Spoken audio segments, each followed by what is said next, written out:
Do not confuse this with treatment or mental health advice or direction. Nothing on this podcast is made to supplement or supersede the relationship and direction of your mental health caretakers. Although David Kozlowski is a licensed marriage and family therapist, he is not functioning as a certified mental health professional in this environment. And same applies to any professional who may appear on the Light the Fight podcast. Welcome to the OG Therapy. Hey everybody, welcome to the very first episode of OG Therapy. Now before I get started in the episode, I want to give a big shout out to the gentleman who said my disclaimer that you just heard that was over that cool beat, or at least I think the beat is cool. His name is Kenneth Scott. He's a young man that, like myself, used to be a former wide receiver at the University of Utah. I met him a long time ago when I was running social support groups for teenagers here in the local community through my nonprofit called Quit Trippin'. I remember a couple times he came out and he talked to the youth. He's told them about the struggles that he was going through in his life, his current struggles, how he's dealing with those. We forged a relationship. One thing led to another. And I got a radio show late at night on the local ESPN radio station syndicate here in Salt Lake City. And I asked him to be my co-host. So he and I, for about a year and a half, we talked about difficult things that other celebrities, local celebrities, athletes, actors, musicians, people that were, a few people that have their own reality shows locally here in Utah. And he was my co-host, my right-hand man. And I just want to give him a shout out because not only is he a great young man, he's also now a great author. He just published a book about his mom. It's called 24. And this book is a collection of her journals that she wrote during her struggles with lupus. And he comments on those, and I just started reading it, but already it's a great read.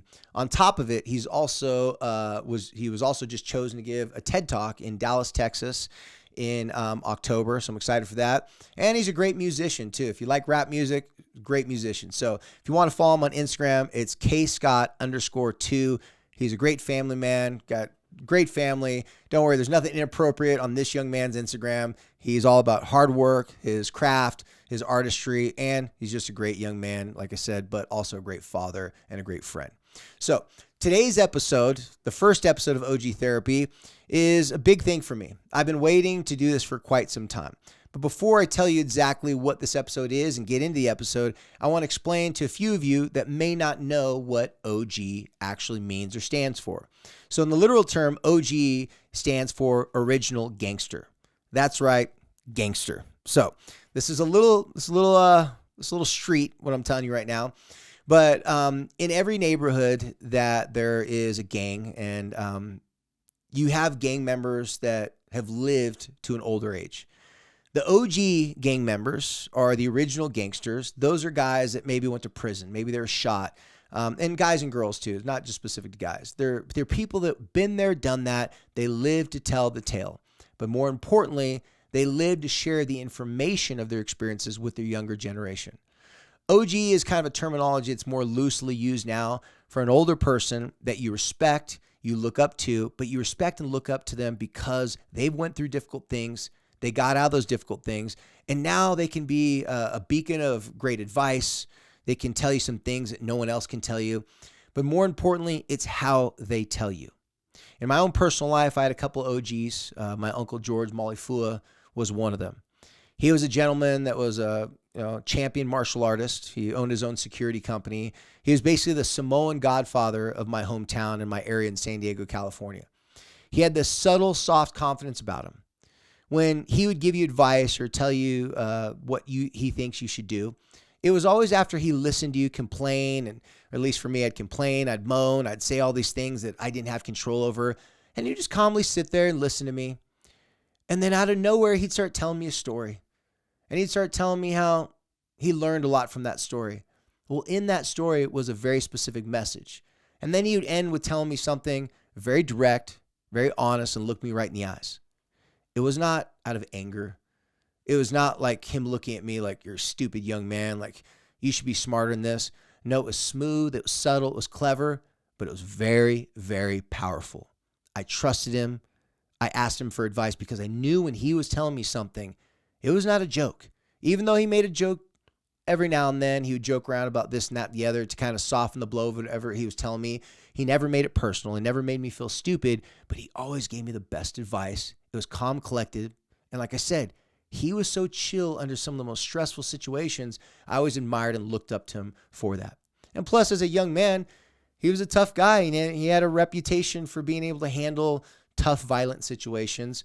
But he didn't do it with puffing out his chest and telling everybody how tough he was and how you better watch out. He was not the loud guy in the room. But when he walked in the room, you knew he was there. Everybody else knew he was there. And a lot of people would like the Red Sea would open up and they'd be like, oh, Uncle George. Like, okay, like you started acting really respectful when Uncle George was in the room. And like I said, he deserved that respect. So this episode and this podcast right now that we're calling OG, it's under Like the Fight, but it's its own thing right now. This episode and all the episodes after this is going to be me sharing with you what I call OG therapy. These are the things that I didn't learn in college and school. These are the things I learned from living tough experiences myself. A lot of the things I'll be sharing on this podcast are things that I struggle with, I went through. And so when I was telling my clients, when I was debating with them or trying to convince them or persuade them to make certain changes in their life, I would use my own personal knowledge and information to talk to them in a way that not only would they not feel like I'm attacking them or in a way that would make them defensive, it was in a way that said, hey, listen, I respect you. I get what you're going through. I get it's hard. And you're kind of being an idiot. You're not doing what you're supposed to be doing, and you know it. Now, I would never call my clients an idiot, but I'd give them that look like, really? Is that really what you want to say to your wife right now when she's stressed out in this situation? Is this the best way you think you should handle your kids? Or if I'm talking to teenagers, is this, if you want your parents to help you out, you think it's good to come at them with this type of energy and talk to them like this? So when I tell people this type of approach or these types of things, that was me being the OG, not the therapist. Hence the terminology OG therapy. So today, this is going to go to all the fathers out there. Now, it may be shared by more mothers, but it's definitely for you dads. So I'm going to tell you a little story. Now, these stories I'm going to be sharing with you, these are true stories from clients that I worked with. Now, because I've had a very long career already, it's not going to be something that, it's not a current client I'm currently working with. This client is well aware that I will be talking about him. He is happy that I'm sharing this information with people because he knows it will help other people, and he wish he would have heard something like this when he was going through that situation. So he told me, if it's going to benefit someone else, feel free. Now, I'm not going to use any names. I'm obviously not going to change some of the details a little bit so that nobody knows exactly who I'm referring to in these stories. But trust me when I tell you, these stories are very real. And they also are relatable. This may not be your exact situation, but I'm pretty sure if you're listening to this, you'll be able to connect with this, or maybe you know someone who might need this information or could benefit from this information. So the story is with a man. Now, I was like most of the couples I work with throughout the years, I usually would meet them because I was counseling their teenager or their kid. And then one day, either the husband or the wife would come in and they'd say something like this. Hey, Dave, I was wondering if you could answer a question for me. Sure, what's up? Well, I got this friend, and he's going through these difficult times, and this guy started explaining to me all these difficult times that was going on with his friend and his friend's wife.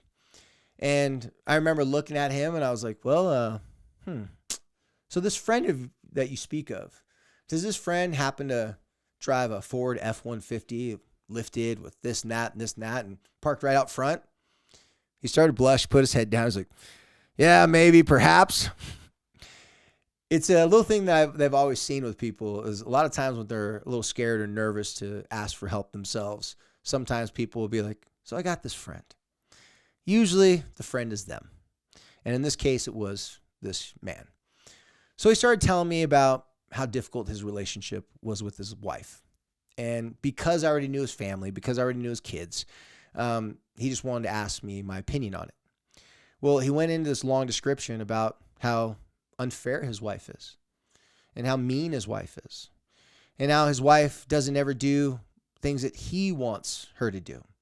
That his wife and his kids don't respect him. They don't treat him the way he wants to be treated. And he feels like he's just an ATM machine. He's just a bank account. He basically was kind of describing, if you've ever watched Married with Children, Al Bundy. He was basically describing Al Bundy, not entirely Al Bundy, but a lot of those feelings. If you've ever watched that TV show where Al Bundy just sat there numb on the couch, just giving his wife and kids money. Like he was just numb to the whole relationship and felt like he was being taken advantage of. So I listened to him and I said, okay, well, all right, well, why now? Like, why are you bringing this to me now? And he started to say, well, my wife caught me looking at pornography. And he quickly explained how it was her fault that he was looking at pornography. And I was like, this is interesting. So it's her fault, huh? He's like, oh, yeah. So he'd tell me all these horrible things. Like she didn't have sex with him 3 or 4 times a week like he wanted to. She wasn't doing all these different types of things that he said, ex-girlfriends did for him and made him feel amazing. And he'd really go and exclaim all these women that he worked with, that they would tell him, oh my gosh, your wife is so lucky. I wish I had a man like that. That, you work so hard, you do this, you do that, whatever. He'd tell me how everybody loves him except his wife and his kids don't respect him. And so I heard him out. I said, yeah, of course I'll be happy to help you out with this. I do need to talk to your wife, though, because I'm pretty sure she's going to have her version of the story. He's like, well, yeah, I told her I was going to come in and talk to you today. And yeah, you go ahead and talk with her. So I talked with the wife. She gave me her side of the story. Obviously, her side of the story was much different. She told me things like he comes home grumpy, irritable, upset. When he walks in the door, he starts screaming, barking at orders. Why isn't the house clean? Why isn't that done? How can you do the homework? And then he started interrogating her.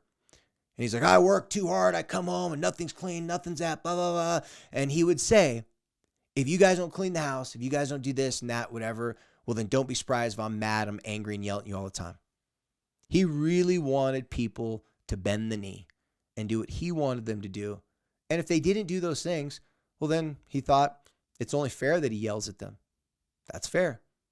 If he didn't do his job at work, then he'd get yelled at, so they deserve to be yelled at too. Now, there's a lot more to it than that, but I started talking with him. I started meeting with them as a couple outside of just meeting with their son. And we had about meetings for about a month back and forth. We do a combination, meet with her, meet with him, meet with them together. And I started giving some suggestions. And I told him one day, I said, here's what I want you to do. I said, not that this is fair, this is right or wrong, but I think it'd be really good for you to take my suggestions and you go first. So I want you to do a few things. And then if you do these things, you will give your wife the one thing she's been waiting for and the one thing she's been wanting. And then if you do those things for her, she will reciprocate and she will start giving you the one thing that you've always been needing and the one thing that you've always been wanting. Now, people come to me and they tell me their complaints and they tell me what their problems are, but they have a hard time sometimes really articulating it. And so I shared it for them and they both agreed. The wife, like every other wife I've ever talked to, every girlfriend in a serious relationship, she wanted to feel emotionally safe and secure. Now, that's going to be different for everyone. She went in a description of in what ways she wanted to feel emotionally safe and secure. And then I told him, I said, every husband I ever talked to, they want their wives' admiration. Now, that's a big umbrella. Underneath admiration is respect, but there's also this thing called attaboys, benefit of the doubt. He wanted his wife to give him the benefit of the doubt if he made a mistake. Or in this case, because she caught him looking at pornography, he wanted her to give him the benefit of the doubt that he wasn't looking at pornography because he was addicted to it, that he had a really bad problem with it. It was just that he was too horny. He wanted more sex. She wasn't happy with him. And so he had to somehow take care of that because it was too much tension for him. And he works too hard to come home and his wife not want to be intimate with him. So I started giving suggestions. And like many men, not all men, because this is not a man bashing podcast. I'm not sitting here trying to tell you that, he was a horrible guy. I liked the guy. In fact, I liked him a lot. He's a good guy. He and I had a lot in common. And he wasn't really putting together what exactly I was asking him. I wanted him to make his wife feel emotionally safe and secure first. And if he did that, then she could check off the box. I got to worry about my husband. I don't have to worry about him. He's got my back. We're together. Now I can put all my energy and efforts into the kids. And when she felt she was giving her best to the kids, she could check a box, I'm a good mom. And that was an important box for her to check. When she had to worry about her husband, when she was stressed and fighting with him and he was being his normal, very prideful, stubborn ways, in which he admitted he was prideful and stubborn, then she wouldn't give her best to the kids. In fact, she was tired. She wouldn't help the kids with their homework. She wouldn't cook them good meals. And then she started feeling horrible because she couldn't focus on the kids because their relationship was out of balance. So after a couple different weeks and about a month goes by, I'm telling him, giving him these suggestions. He was resistant and he wanted to argue with me and tell me this isn't fair. This isn't fair. Well, how come I have to go first? I'm like, well, in the streets, if one person wants the other person to respect them, and then the other person wants the other person to respect them, I always say, who's going to go first? I suggested him to go first because he wanted to be the leader of this family. He wanted people to take him serious. He wanted people to follow him. I said, well, then you got to go first. He said, fine. But he wouldn't do what I suggested him to do. After about a month and a half goes by, he comes in again, same pity party. He would tell me every single time, complain about my wife. I talked to his wife. She actually wasn't complaining much about him. She was like, man, I just want him to give an effort. I want to let go of this resentment. She was actually taking the higher ground. She's being more mentally and emotionally mature. She wasn't picking fights with him. She was trying to appease him. In fact, she was pretty much the one walking on eggshells around him. He wasn't walking on eggshells around her. He wasn't being careful with his words or anything. So finally one day, he came in, giving me the exact same complaints, everything. And because I'm a guy, and because I sat there and going, yeah, man, that must be really rough for you that, she doesn't do all these things you want. He thought I was agreeing with him. When in actuality, I wasn't agreeing with him. I was being agreeable. I was going along with it because I knew he had to get all the poison out of the building. He was in this victim mode and he felt it was the tyranny of his wife and all these other women at his job, like they were so much nicer to him. And he just feels like if his wife treated him like those women at work did, then he would be a better man. But until she changed her behavior, he was not willing to change his ignorance and his stubbornness and being a jerk when he came home because he felt that was his right. So he comes in one day and I figured, you know what? I'm pretty sure I got enough credit with him. I've listened to him complain enough. I've listened to him and all these things. And I showed deep concern and I've been trying to help. But at this particular point, I needed to leverage my relationship with him and I need to have a little conversation with him that I knew because of his personality, it was going to turn into a debate, a little bit of a disagreement or argument. And I was very well equipped and prepared for this discussion. So it started out a little something like this. He comes in, he's complaining, he's saying this and that and the other. So I said, okay, you've been saying pretty much the same thing every week for about a month and a half now. So let me get this straight. I'm telling you to do X, Y, and Z to make your wife feel emotionally safe and secure when you come home. And you keep on having these reasons why you can't do that, right? Your pride, your ego, she's not giving you what you want, so you're not going to do it for her. And he kept on talking about divorce. Maybe that's the answer. Maybe they just weren't meant to be together. And he started fantasizing about other women from the past, about how much they treated him better. And he was one of those guys that was like, the grass on the other side wasn't greener. It was 4K. It was palm trees blowing in the wind, hula dancers giving him massages and bowing and rubbing his feet, saying, oh, you are such amazing. You work so hard every day. You deserve to be treated like a king, feed him grapes, having sex with him all day long. I don't know exactly what he was thinking, but it sounded to me like he's in some la-la land. So I finally said, you know what? So I've been listening to you. Can I say something to you? He goes, sure. I said, you're going down a dangerous path, man. You're not looking for a way to make this relationship better. You're coming to me looking for validation for you to get out of this relationship or to not have to try. I feel like you came here because you wanted me to tell you how horrible your wife was. Well, guess what? I didn't seek you out. You sought me out. You asked me for help. But when I tell you what I want you to do, you're not willing to do any of those things. And he started to go on and on. I go, hold on a second. I let you talk. Let me have a second now. I said, you talk about getting a divorce and maybe that's the only answer. And you keep on entertaining these thoughts, but you're not doing what I'm suggesting. So I'm going to tell you, man, you're on a slippery slope. You keep on talking to those girls at work. You keep on having these, what I was calling an emotional affair with multiple women. Anyone that would listen to a sob story, He'd tell about how horrible his wife was, and these women would be like, "Oh my gosh, I can't believe she doesn't do all these amazing things for you. You're such a great guy." And it started puffing up his ego. And I said, "You know what?" I go, "You think divorce is a way out, right?" I said, "Trust me, man. It's a whole different ballgame." See, he had been married and divorced before. He had a child with someone else. He had paid alimony. He had been doing all that stuff, and he always complained. He complained about his ex and his current wife. And so in this conversation, he got heated and he wanted to argue with me. Finally goes, "I worked too hard. I put the food on this table, I put a roof over their head, and I deserve respect." I said, "You know what you're telling me? You're telling me you want a trophy for stuff you're supposed to do. Nobody gives me a medal because I go to work every day and I come home, right? You're supposed to work hard. You're supposed to be a good dad. You're supposed to put food on the table. Let's not pat ourselves on the back for stuff that's just part of the job description. And if you want it fair, why'd you get married and have kids? What about having kids and being married is fair? No, it's a partnership. Sometimes you give a little, sometimes you take a little, right? But it's figuring out a partnership. And I warned him, I said, if you continue down this behavior, you are going to end up cheating on your wife, having one of these girls as a side chick, having this total separate life, living under stress and anxiety. You're going to get caught someday, and your pornography addiction ain't helping with it. Yeah, I said you're addicted to pornography because you keep on saying, I only look at it every now and then. Oh, once a week, once every other day.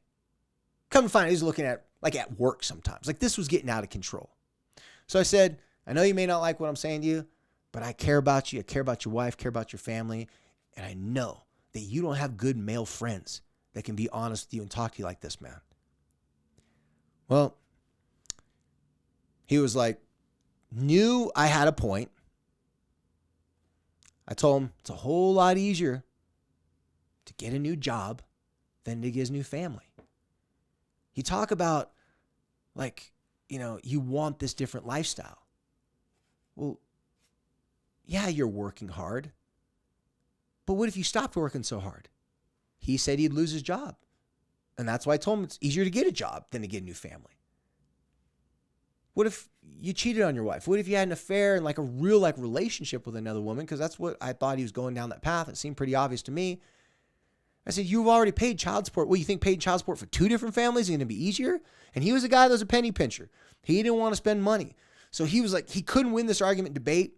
He couldn't have any exit strategy for his victim mentality and his situation. I wasn't showing up to the pity party that day. Didn't see him for 6 months. The wife came in. She said, well, he's not happy with you. He said that you're rude to him. He said this and that and the other. And I said, oh. I go, I'm sorry. Should I send him a card? She laughed. She said, no, I loved it. Because I know that you wouldn't say the things that he said you said. Because he obviously elaborated and made it to sound like I was being really mean to him, right? When I was just being direct and honest and candid with him. 6 months later, I get a phone call. Leaves a voice message in tears, crying.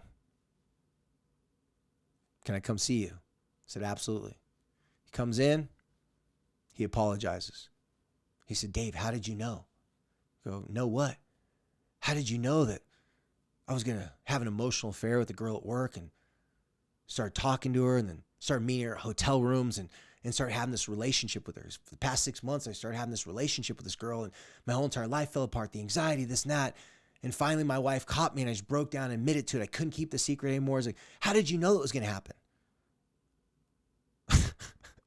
I was like, lucky guess. You were the only person that didn't know. I was the only person that you were being really honest with, and I listened to you. And when I took my chance to warn you and tell you, I wasn't warning you because I wanted you to do those things. I was warning you because you were on the track to do those things, because you're not the first person I ever talked to that gets caught up in those ways that you can justify doing things you never imagined that you would do. See, he was cheated on by other people in the past. He swore he would never do that, but he did that. And it wasn't like a one-night stand. It wasn't like he got drunk one night. Not that that would be like a justification. He actually had a relationship with this girl. That was the biggest thing for his wife when we started counseling, is that he told the girl he loved her. He felt he was in love with this girl when, after he got caught and after everything came to the surface and they came in to see me and he was crying, it was like some spell wore off. And his kids found out. Everybody looked at him like, we don't care what you did in the past. You could have been a multimillionaire. You could have bought us tons of houses and cars. We don't respect you, Dad. You screwed up. So, for about a year, had some hard discussions and counseling. Oh, he took my advice then. He tucked his tail, shut his mouth, and became way more humble. But it was at a big cost. Finally, when it was all said and done, he remembered and he started practicing what I'd told him. Go first. Make your wife feel emotionally safe and secure. And man, it was hard from the first couple months. He's like, I want to do it, but she still doesn't trust me. It's been 6 weeks now. I was like, yeah, that's why I was warning you, man. You can't just undo what you did. You can't just pretend like, oh, I feel better now. I'm not going to be ignorant. I want to change my ways. Please forgive me. And it works like that. Doesn't work like that. For about a year to year and a half, met with them. They decided to stay. Well, she decided to stay with him. To this day, they're doing a lot better. But it still haunts her. And it still haunts him. He's not proud of what he did. He's very ashamed of it. It was a huge, huge wake-up call for this guy. I'm proud of him that he didn't throw in the towel and give up. Because he wanted to give up because he's like, she's never going to forgive me. She's never going to forgive me. I'm just going to take my life. I'm going to get a divorce. Like, he had crazy, wild thoughts, and I get it. But I kept on telling him, no. Don't tell her, do you want to still be married to me or not? Do you want to do this? He was always asking her, what do you want? I'm like, no. She didn't want this in the first place, dude. You can't say, you tell me what you want to do with the marriage. I was telling him, you do what you should have been doing the whole entire time and then see what happens. See where the cards fall where they may. Just see what happens. With no guarantee that she's going to want you back. He put all of the effort into it. He quit with the excuses, and they were able to salvage their relationship. Their relationship is much better. The wife wouldn't say that, and he wouldn't say that they're glad it went through that, but she said if it wasn't for that, he would still be the same person, and they would have had to get a divorce. Because she was at her wit's end too. It wasn't like he was the only one. She could have went and cheated on him. Heck, it would have been a whole lot easier for her to cheat on him. He was always critical of like, oh, you've gotten out of shape since we've got married. You know, you don't ever do these things to try to be sexual and stuff like that. And in that conversation, I looked at him, I go, dude, have you ever looked in the mirror lately? I saw your wedding pictures, man. You don't look like the same guy. You put on about 180 pounds since then. Yeah, I'm talking to you. I had to be direct with him. He was making fun of his wife that she was overweight and she did all this stuff. I'm like, who are you talking about, man? It was one of those moments. Have you ever had those conversations with your friends? You're like, listen to them going, do they not know what they're saying is them? Like, you're describing your own flaws, your own errors. And it's interesting how he's willing to pick apart her, but he wasn't willing to put it on himself. And I can tell you from a guy who's gone through lots of therapy and counseling with my wife and personal therapy throughout the years, that's hard to do. And I get why guys, especially men with our prides and our egos, why we wouldn't want to do that. And if we don't make our wives, our kids feel emotionally safe and secure, they're never going to tell us what's really going on. We're not going to be a trusted person in their life. They're going to keep the important information that we would need to know to help them from us because they don't trust that we can handle the truth. They don't trust that we really care about them. So as he's made it a point, like many of the men I've worked with, to make their wives and their thoughts, feelings, and opinions, and their kids' thoughts, feelings, and opinions a priority to them, to make them feel emotionally safe and secure, not just for a week, not just for 2 weeks, but to make that the priority in their life, they've all reported the same thing. Their wives gave them the admiration that they wanted.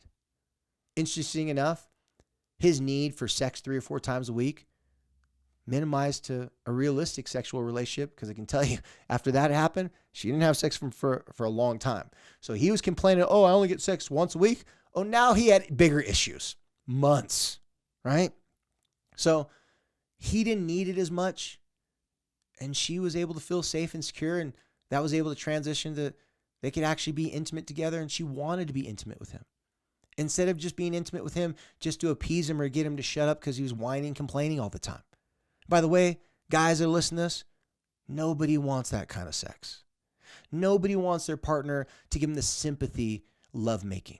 It feels horrible. Every guy I've talked to, they say when their wives do that, they're like, man, I wish you wouldn't have had sex with me at all. I'm like, well, you're the one begging for it all the time. And also, too, because this guy wasn't in the best shape, He said, man, it's going to take me for a long time to get back in shape. I said, yeah, but you know what doesn't take you a long time? Is to make her feel emotionally safe and secure. Your wife doesn't need you to have an 8-pack or 6-pack and to be some super stud and to have all these great things going for you physically. But if you make her feel good, she will be appreciative of that. And once she shows you that appreciation, your intimacy, your lovemaking, or just your flirtation, all those types of things that are good for a healthy relationship, that'll come back online. And sure enough, it did. But he had to take a long path to get there. So what I'm telling all you guys out there in this OG therapy episode, what are the things that you need to do to make your wife and your kids feel emotionally safe and secure? And do that. I can give you a hint though. If you listen to their thoughts, feelings, needs, and opinions, and you ask for them, you don't sit there and go, all right, tell me what you want me to do. You're like, no, I really want to know what makes you tick, what's important to you, because I want to help you out with those things. Believing, not asking, like, well, once I help you with that, you better give me what I want. That's not how it works. People that love you and care about you and that feel that you put effort towards them, they want to repay the favor. They're doing it because they want to do it, not because they're tricked or because you made a special deal with them. And after all these guys I've talked to throughout the years with this type of approach have taken my advice, have done that, they had asked me, David, how did you know about this? I said, because I had to do it and I had to find out the hard way.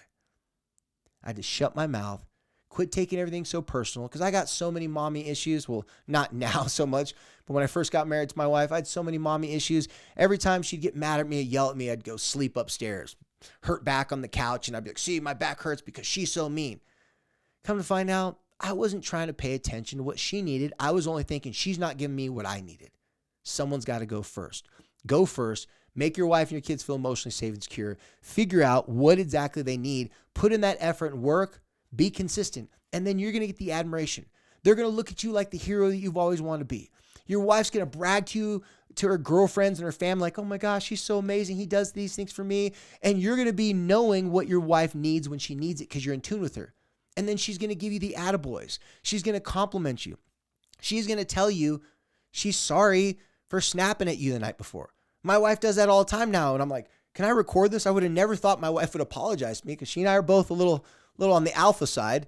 Come to find out, I make her feel emotionally safe and secure. She wants to repay the good favor because she doesn't have only one box that she wants to check every day. And the box I'm referring to is I'm a good mother. She has other boxes. And one of those important boxes for my wife and every wife I've ever met out there is she wants to check a box that says, I'm a good wife. It's important to our wives to be good wives.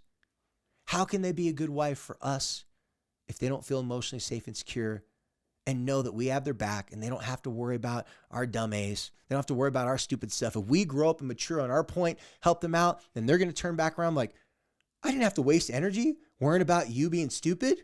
Come here. What do you need? You need a neck massage? You want me to make you dinner? It is amazing, that feeling of your wife doing those things because she wants to do it instead of she just has to do it. Well, you guys, hopefully you enjoyed the very first episode of OG Therapy.